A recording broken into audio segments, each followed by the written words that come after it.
Hello, my friends.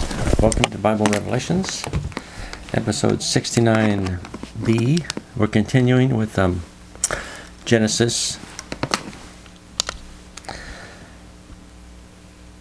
69b, continuing with Genesis 34. I'll pick up at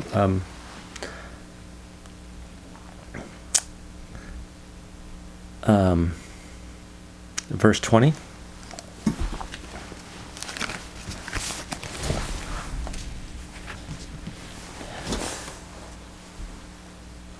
This is called the Dinah incident, where Jacob and his sons massacre a tribe of, I think they're Philistines. Let's jump right into it.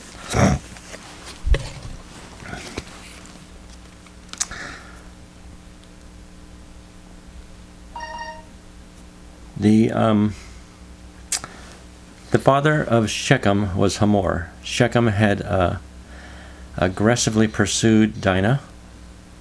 He either raped her or got her to surrender her virginity aggressively somehow, which offended Jacob and his sons. Now they're upset. Hamor, Shechem's father, comes and offers Jacob lots of money. We're talking nowadays, maybe hundreds of thousands of dollars, maybe up to $1 million.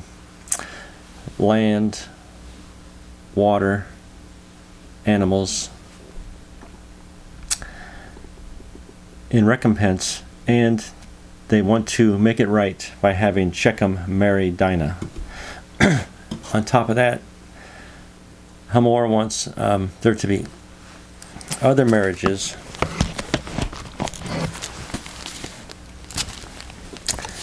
between the tribes of other sons and daughters, and that he wants Jacob's family to become his family, and he wants his family to become Jacob's family. He wants to join their clans together.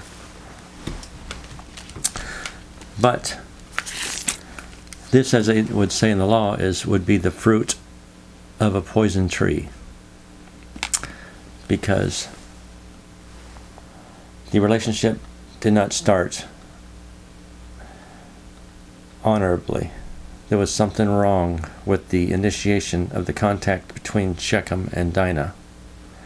He was too aggressive. The time for this joining of families would have been in negotiations and subtle entreaties before he had sex with Dinah, not after. I don't know all the subtleties of their culture, but I think in the Bible here that is the main problem. Genesis 34, verse 20. So Hamor and Shechem, his son, went to the gate of their city and began to speak to the men of their city, saying, "These men, Jacob and his sons, are peaceful, peace-loving towards us. Hence, let them dwell in the land and carry on business in it. As the land is quite wide before them. Their daughters we can take as wives for ourselves, and our own daughters we can give to them. Only on this condition will the men give us their consent to dwell with us, so as to become one people, that every male of ours gets circumcised just the way they are circumcised. Then their possessions and their wealth and all their livestock, will they not be ours? Let us give them our consent, that they may dwell with us.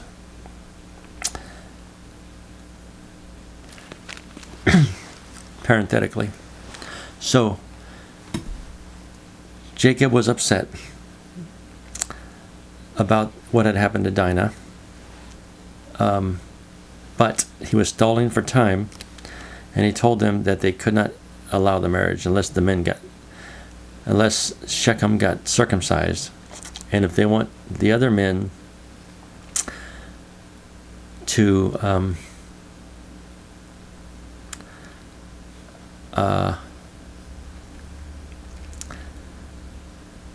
court his daughters, then they must all be circumcised.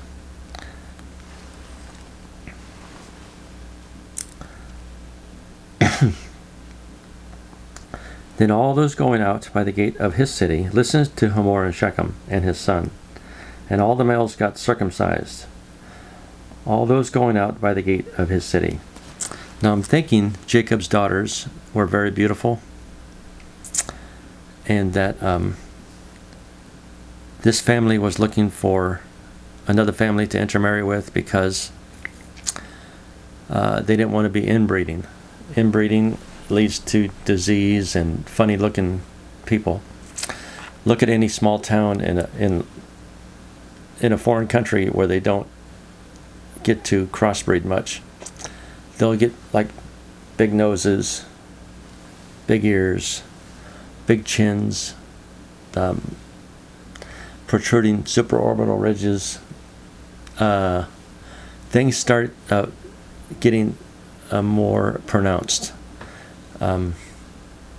Lots of freckles. Just little things become more and more reinforced, stronger, accented features. When you, the farther the DNA from yours, the stronger the babies will be, and the more subtle the features get.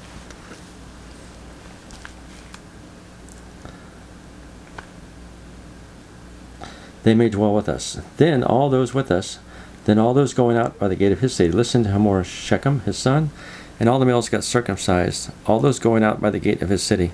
However, it came about that on the third day, when they got to be aching,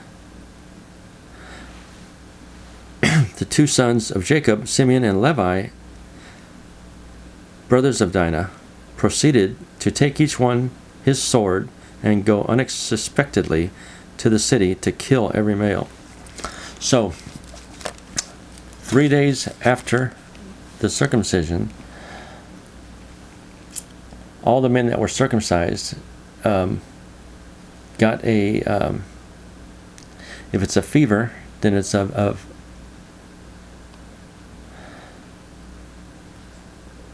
viral infection. Some kind of viral infection. Virus causes fever. And Jacob and his sons knew about this. That when an adult male gets circumcised, they go into a fever and get sick for a few days. And they were ready. They grabbed their swords and they're going into town while these men are weak with the viral attack.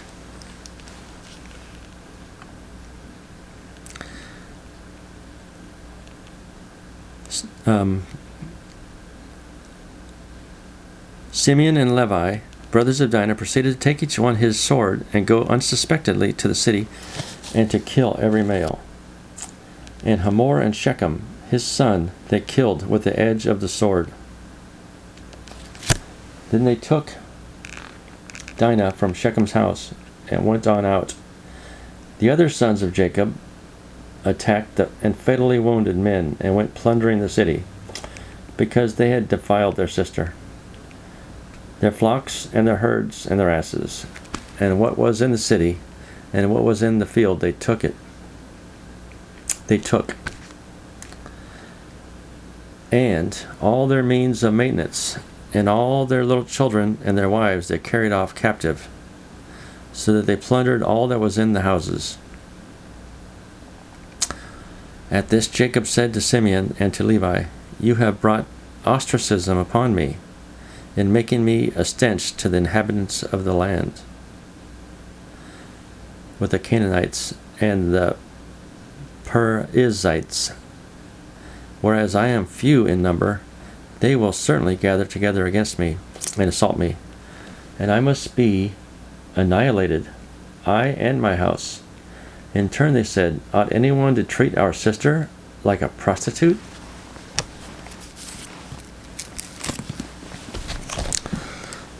So Simeon, Levi and Simeon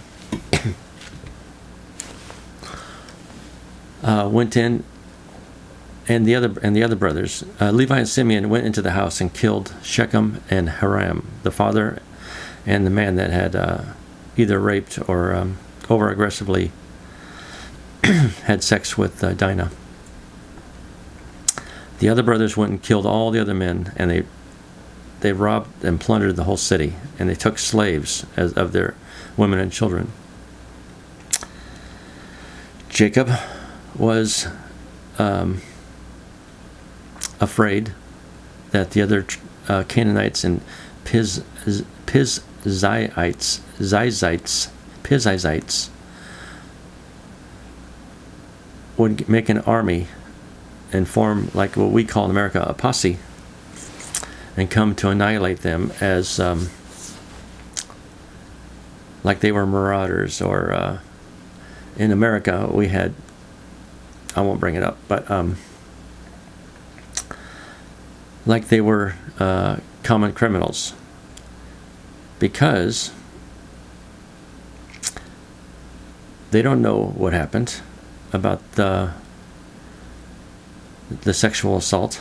They just know that these Jews